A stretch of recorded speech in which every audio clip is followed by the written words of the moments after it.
ఓం శ్రీ మాత్రే నమః.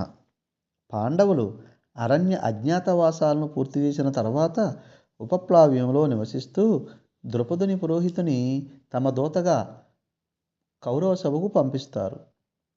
అతడు కౌరవ సభలో పాండవులకు అర్ధరాజ్యం ఇవ్వవలసిందిగా పాండవుల యొక్క మనోరథం ధృతరాష్ట్రునికి తెలియజేస్తాడు. అందుకు ప్రతిగా తనకు మిత్రుడు, మంత్రి అయిన సంజయుని పాండవుల వద్దకు రాయబారం పంపిస్తాడు ధృతరాష్ట్రుడు. పాండవులు ధర్మపరులు.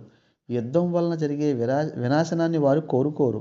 కావున ధర్మరాజు ధర్మబుద్ధిని ప్రశంసిస్తూ యుద్ధం చేయకుండా వారిని నిరుత్సాహపరచటమే ధృతరాష్ట్రుని యొక్క ముఖ్య ఉద్దేశం. సంజయుడు ఉపప్లావ్యం వెళ్ళి, ధర్మరాజా, యుద్ధం వలన మొత్తం కురువంశం నాశనం అయిపోతుంది. రక్తం సిందించి రాజ్యం పొందడం కంటే భిక్షం ఎత్తుకుని జీవించడం మేలు కదా. పైగా పాండవులు ధర్మమూర్తులు. ప్రత్యేకించి నీవు అజాతశత్రువువి, శాంతికాముకుడివి. నీలాంటి వారు యుద్ధానికి దిగడం మంచిది కాదు కదా అని సంజయుడు చెప్పగా, ధర్మరాజు, సంజయ, మేము శాంతినే కోరుకుంటున్నాం. ఆ సంగతి మీకు కూడా బాగా తెలుసు.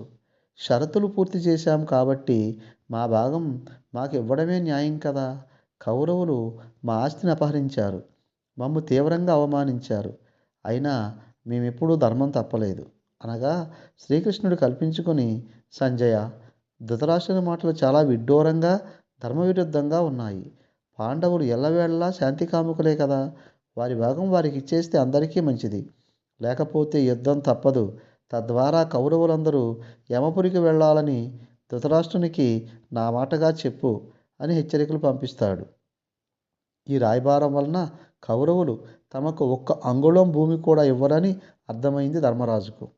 శాంతిని కోరుకోవడం గొప్ప విషయమే, కానీ అన్యాయాన్ని భరించడం ధర్మం కాదు. కొన్నిసార్లు ధర్మ మార్గం కఠినంగా ఉన్నప్పటికీ ధర్మాచరణే మనకు కర్తవ్యం.